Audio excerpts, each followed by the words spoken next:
इंसदाद दहशतगर्दी अदालत इस्लामाबाद ने पीटीआई रहनुमाओं के वारंट गिरफ्तारी जारी कर दिए। 26 नवंबर एहतजाज केस में अदालत ने शेख वकास अकरम के वारंट जारी किए, जबकि उमर अयूब और जरताज गुल का पासपोर्ट भी ब्लॉक करके रिपोर्ट अदालत में पेश करने का हुक्म। केस की मजीद समाअत 3 दिसंबर तक मुलतवी।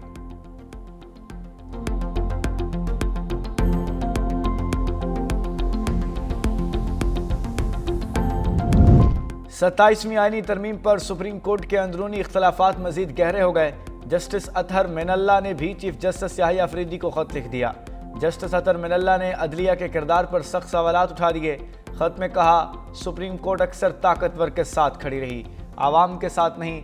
जुल्फ़िकार अली भुट्टो की अदालत को अदलिया का नाकाबिले माफ़ी जुर्म था।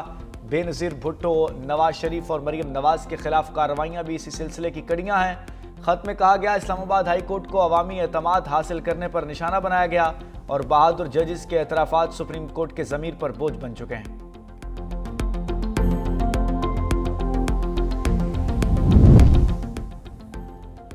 भारतीय फॉल्स फ्लैग ऑपरेशंस की तारीख एक बार फिर बेनकाब। भारत में होने वाले कई बड़े हमलों के पीछे खुद भारतीय एजेंसीज और हिंदू इंतहा पसंद तंजीमों के मुलव्विस होने का इंकशाफ।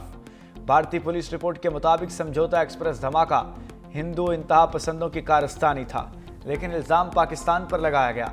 साबिक भारतीय सीबीआई अफसर भी पार्लियामेंट हमला और मुंबई हमले की साजिश रचाने का एतराफ़ कर चुके। साबिक गवर्नर जम्मू कश्मीर सत्यापाल मलिक ने भी पुलवामा हमले का भारतीय ड्रामा बेनकाब किया। दिफाई माहिरीन ने मुताबिक उड़ी हमला में अंदरूनी मनसूबाबंदी का हिस्सा ही था। टाइम्स ऑफ इंडिया के मुताबिक साबिक RSS का रुकन यशवंत शिंदे अदालत में हल्फिया बयान दिया कि सिंह परिवार ने बम धमाकों के जरिए बीजेपी को जितवाने में किरदार अदा किया। खैबर पख्तूनख्वा से गैर कानूनी तौर पर मुकीम अफगान शहरियों को वतन वापसी का सिलसिला जारी है। गुज़श्ता रोज़ 1175 रजिस्टर्ड अफगान शहरी जबकि 342 अफगान अकाउंट होल्डर्स को अफगानिस्तान भिजवाया गया, जबकि 839 गैर कानूनी अफगान बशिंदे भी डिपोर्ट कर दिए गए। मजमूई तौर पर खैबर पख्तूनख्वा से अब तक 8 लाख से ज़ायद अफगान शहरी वापस जा चुके। सबसे ज़्यादा वापसी तुरखम बॉर्डर से रिकॉर्ड की गई। सूबे भर में गैर कानूनी मुकीम अफगानी बाशिंदों की तादाद 6,44,000 से ज़ायद।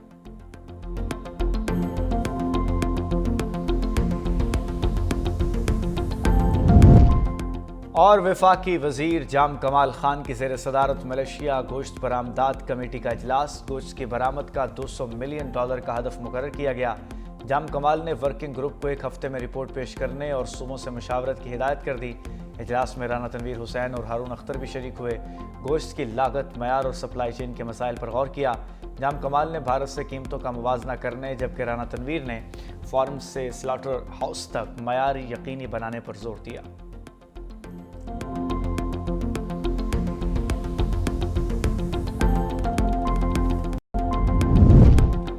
इस वक्त 27वीं आईनी तरमीम मंजूर कराई जा रही है। बिलावल भुट्टो का तकरीब से खिताब। कहा, हमारा मुतालबा है कि मुल्क में आईनी अदालत होनी चाहिए। हमने 18वीं तरमीम इत्तफाक राय से मंजूर कराई।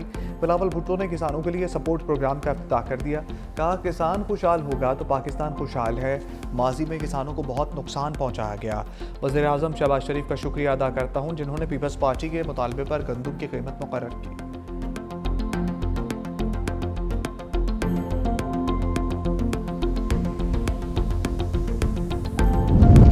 तरमीम जो ये करने जा रहे हैं आइन के मुनाफी है। बैरिस्टर गौहर कहते हैं इसके खिलाफ एहतजाज करेंगे, अदालत जाएंगे। इस कानून साजी के बाद पहली बार होगा पाकिस्तान में कोई चीफ जस्टिस नहीं होगा।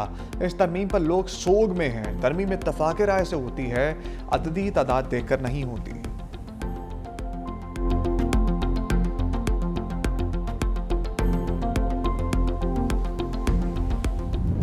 तरमीम हुई उसके बाद एक आईनी बेंच बना। उस आईनी बेंच ने माजी के फैसलों को तलपट किया। सुप्रीम कोर्ट कह चुका था कि सिविलियन की ट्रायल मिलिट्री अदालत में नहीं हो सकती। इस आईनी बेंच ने उस फैसले को रद्द किया। इसी तरह सुप्रीम कोर्ट PTI को मखसूस नशस्तें दे चुका था जिनकी तादाद 60 थी। वो नशस्तें इस आईनी बेंच ने हमसे छीनी। अब जो ये अदालत बनाने जा रहे हैं इससे मजीद ये इसी किस्म के काम लेंगे। 27वीं तरमीम के बाद हुकूमत मर्जी के जज तैनात करेगी। पीटीआई रहनुमा सलमान अकरम राजा की पार्लियामेंट में गुफ्तगू। कहा 26वीं तरमीम के बाद आईनी बेंच ने सिविलियन के ट्रायल की इजाज़त दी। आईनी बेंच ने पीटीआई की 60 नशस्तें उनको दी जिनको वोट नहीं पड़े। इस तरमीम का बराह रास्त असर मुल्की जमहूरियत पर पड़ेगा।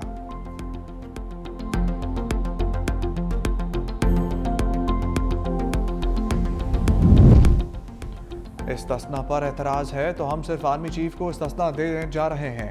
वज़ीर दिफ़ा ख्वाजा आसिफ का एक्स पर बयान। कहा आपने तो जनरल बाजवा को बाप बना लिया था जिसकी बाज़गश्त आज तक सुनाई दे रही है।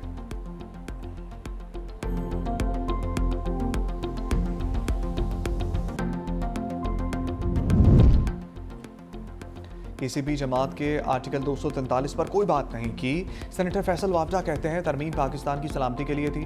सैफुल्लाह अबड़ू ने कौमी फरीज़ा अंजाम दिया। कौमी असम्बली में ये बिल पानी से भी तेज़ी से मंजूर होगा। पीछे वाले लोगों को गुमराह करते हैं, इनकी हकीकत अवाम के सामने है।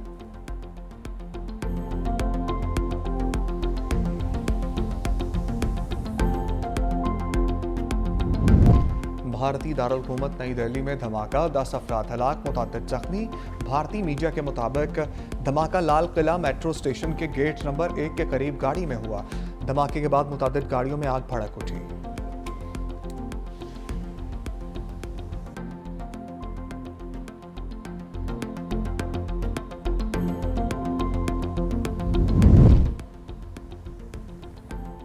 सवाल मुश्किल है तो मामला आईनी अदालत भिजवा देते हैं, हम तो बेचारे वैसे ही यहाँ बैठे हैं। जस्टिस मंसूर अली शाह के रिमार्क्स पर कमरा अदालत में कहे महकमा लाइफ स्टॉक पंजाब से मुंसलिक डॉक्टर आजम अली की तरक्की से मुतल्लिक केस की समाअत। जस्टिस मंसूर अली शाह ने कहा कि हमें दस्तावेजात से दिखा दें जूनियर्स को तरक्की दी गई, आपके मौक्कल को नज़रअंदाज किया गया। अदालत ने दरख्वास्त मुस्तरद कर दी।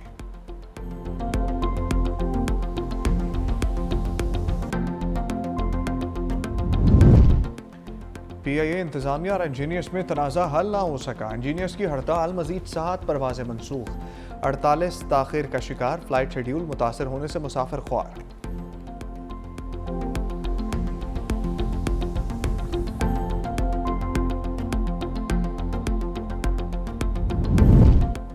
वज़ीर आला सिंध का किसानों से गंदम खरीदने का ऐलान। मुराद अली शाह का किसानों को इमदाद देने की तकरीब से खिताब। कहा 2022 के सैलाब मुतासरीन के लिए बिलावल भुट्टो ने बड़ा मंसूबा शुरू किया। मुतासरीन की रिहाइश के लिए 21 लाख घर बनाए। मजीद कहा बिलावल भुट्टो ने कहा हमने काश्तकारों का ख्याल रखना है, अपनी गलती के बायस गंदम इम्पोर्ट करना पड़ी।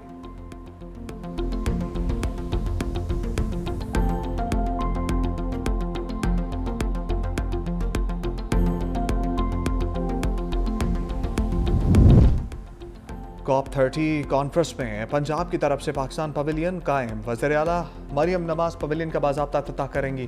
खिताब में पंजाब हुकूमत की माहौल दोस्त पॉलिसियों पर इज़हार ख्याल करेंगी। पवेलियन में सुथरा पंजाब और समेत दीगर इक़दाम को उजागर किया जाएगा।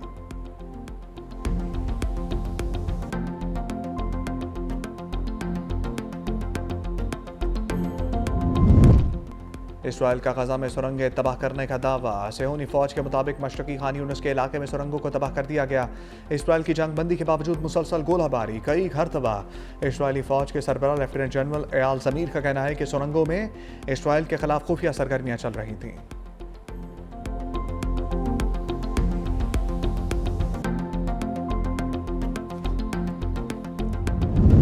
आलमी जौहरी तवानाई एजेंसी के मुआयनाकारों का ईरान की जौहरी तनसीबात का दौरा। तर्जुमान ईरानी वज़ारत ख़ारजा के इस्माइल बक़ाई ने कहा कि जब तक NPT मुआहदे के रुकन हैं जिम्मेदारियां पूरी करेंगे। तर्जुमान ने मुआयना कराई गई जौहरी तनसीबात की तफसीलात से आगाह नहीं किया।